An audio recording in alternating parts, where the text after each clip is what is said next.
Prabowo Subianto kembali melakukan pembuktian karena nggak gampang diremehkan. Sang presiden sebelumnya dinilai akan terpojok karena kebijakan aneh Donald Trump. Nyatanya Indonesia berhasil membalikan keadaan dengan membuat Amerika Serikat ketergantungan. Keren. Negeri Paman Sam diketahui masih sangat membutuhkan pasokan SDA Indonesia. Penasaran kisahnya seperti apa? Dengerin ceritaku sampai selesai. Oke. Assalamualaikum warahmatullahi wabarakatuh. Terima kasih sudah klik video ini. Kita lanjut lagi Lur, membahas tentang Bapak Prabowo kita. Kali ini Amerika dibuat tunduk Lur oleh Indonesia karena kebijakan Bapak Prabowo. Dan Amerika masih ketergantungan SDA dari Indonesia. Gimana berita kelanjutannya? Langsung kita cek ini sama-sama Lur. Cek it out. Perang tarif sempat membuat Indonesia terancam. Perang tarif yang dilakukan Amerika Serikat turut merugikan banyak pihak. Nggak heran karena negeri Paman Sam merupakan kekuatan besar di level global. Apalagi negara adidaya tersebut memancing keributan dengan negara besar lainnya seperti Cina. Konflik kedua bangsa ini disebut bakal menyebabkan kerugian besar bagi Indonesia. Hal tersebut dikonfirmasi langsung oleh Firdika Rizky Utama selaku Direktur Eksekutif para sindiket. Menghadapi ini, Indonesia harus berhati-hati agar tidak terjebak dalam dinamika konflik antara dua kekuatan ini.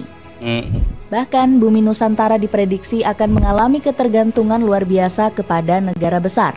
Oleh sebab itu, Firdika menuntut para pemangku jabatan agar nggak terkecoh siasat Amerika Serikat. Iya, harus jika cerdas, kebijakan yang tepat tidak segera diterapkan dalam 5-7 tahun ke depan, Indonesia sekadar bergantung kepada salah satu kekuatan global. Sementara itu, Donald Trump disebut sebagai salah satu ancaman paling mengkhawatirkan bagi Indonesia. Politikus 78 tahun ini disebut mampu meruntuhkan ekonomi tanah air dalam sekejap. Hal ini langsung terlihat dari turunnya nilai rupiah pada bulan November lalu. Bahkan Bima Yudhistira selaku Direktur Eksekutif Helios juga memvalidasi kebenaran tersebut. Trump Effect juga membuat investor menarik dana dari pasar negara berkembang dan ini terlihat misalnya 6 November 2024. Net sales atau penjualan bersih saham oleh investor asing itu menembus 1,5 triliun rupiah. Jadi artinya memang investor lebih banyak keluar dari pasar saham dan mereka mencari instrumen yang aman. Salah satunya adalah dolar AS. Keberanian Prabowo lawan Trump. Lawan terus Bapak Prabowo ya. Kebijakan perang tarif ala Donald Trump nyatanya nggak membuat Indonesia takut. Prabowo Subianto disebut sudah memiliki rencana untuk mengatasi dampak dari aksi Presiden Amerika Serikat tersebut. Pak Prabowo disebut mengantisipasi kebijakan Trump dengan memperkuat hubungan dengan mitra selain AS. Sebut saja seperti Uni Eropa yang sebelumnya berseteru dengan Indonesia. Bahkan Prabowo disebut akan menjalin kerjasama dengan 83% negara di dunia oleh Menko Perekonomian. Nah, tentu dengan perdagangan ini, dengan adanya kebijakan Trump 2.0, kita harus melihat perdagangan ke seluruh dunia. World Trade itu di luar Amerika hampir 83%. Oleh karena itu, arahan Bapak Presiden kemarin seperti dalam pidato beliau itu, kita harus memaksimalkan KEPA. Ucap Erlangga Hartarto. Selain itu, Prabowo juga melanjutkan hilirisasi agar menambah nilai penjualan terhadap perekonomian Indonesia. Belum lagi, Nusantara juga fokus untuk menguatkan industri manufaktur hingga tekstil. Hilirisasi menunjukkan bahwa produk kita sangat kompetitif mineral base. Namun dari sektor manufaktur juga kita harus dorong.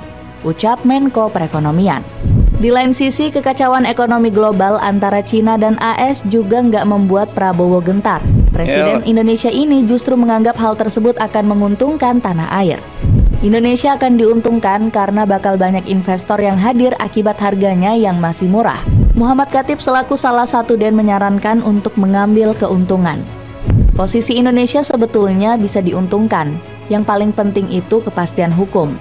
Kemudian peraturannya harus konsisten. Kalau tarif dinaikkan, maka perusahaan akan mencari basis yang paling murah, ucap anggota Dewan Ekonomi Nasional tersebut. Selain itu, Prabowo juga disebut nggak takut dengan kebijakan dan kemarahan Donald Trump. Presiden Indonesia ini akan melakukan segala cara demi memajukan Nusantara.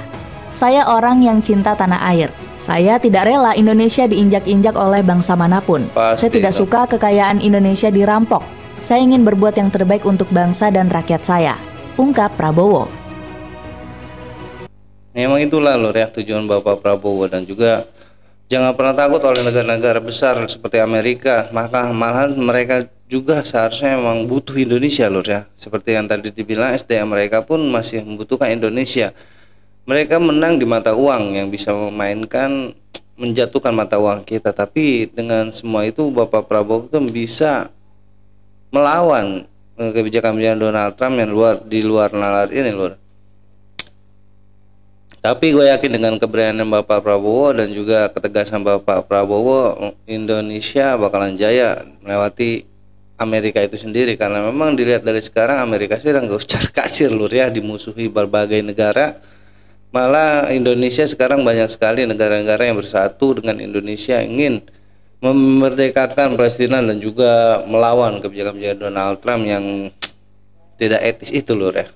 Bahkan Uni Eropa pun sekarang berpihak kepada Indonesia. Sekutu-sekutu Amerika pun malah berlari dari dirinya Lur ya. Kita lanjut. Buat Amerika ketergantungan. Alih-alih terjebak dalam kebijakan tarif Donald Trump, Indonesia justru sukses bikin Amerika Serikat makin bergantung pada sumber daya alamnya. Hal ini nggak lepas dari karunia alam yang dimiliki tanah air. Negeri Paman Sam sejatinya sangat bergantung pada beberapa komoditas tertentu dari Indonesia. Salah satunya adalah minyak mentah yang nilai impornya mencapai 8,43 juta meter kubik. Angka tersebut menempatkan Indonesia sebagai eksportir minyak mentah terbesar ke-7 di Amerika Serikat. Namun posisi ini terancam berubah drastis akibat kebijakan baru Bumi Nusantara.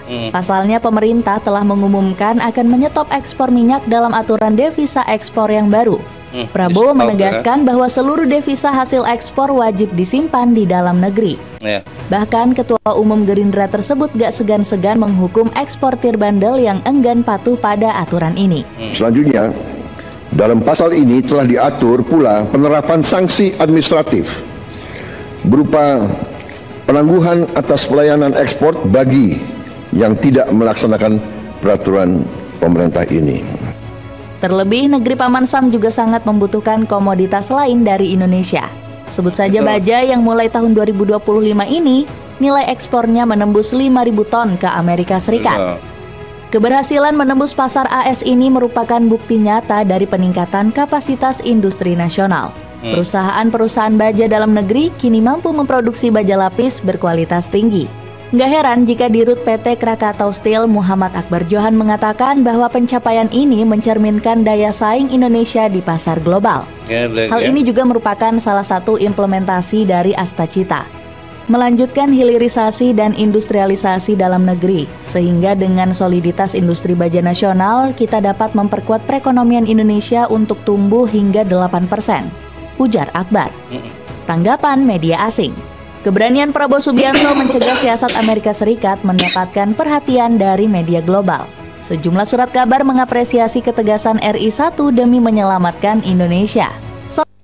Benar Lur ya, ini adalah ketegasan Bapak Prabowo yang luar biasa. Sekarang saja terbukti Amerika sudah membutuhkan banyak sekali baja-baja dari Indonesia, dan tercatat sudah hampir 5 juta ton yang dikirimkan oleh Indonesia ke Amerika. Karena itu kan membuktikan kalau misalnya Amerika itu memang ketergantungan SDA-nya kepada Indonesia Lur ya.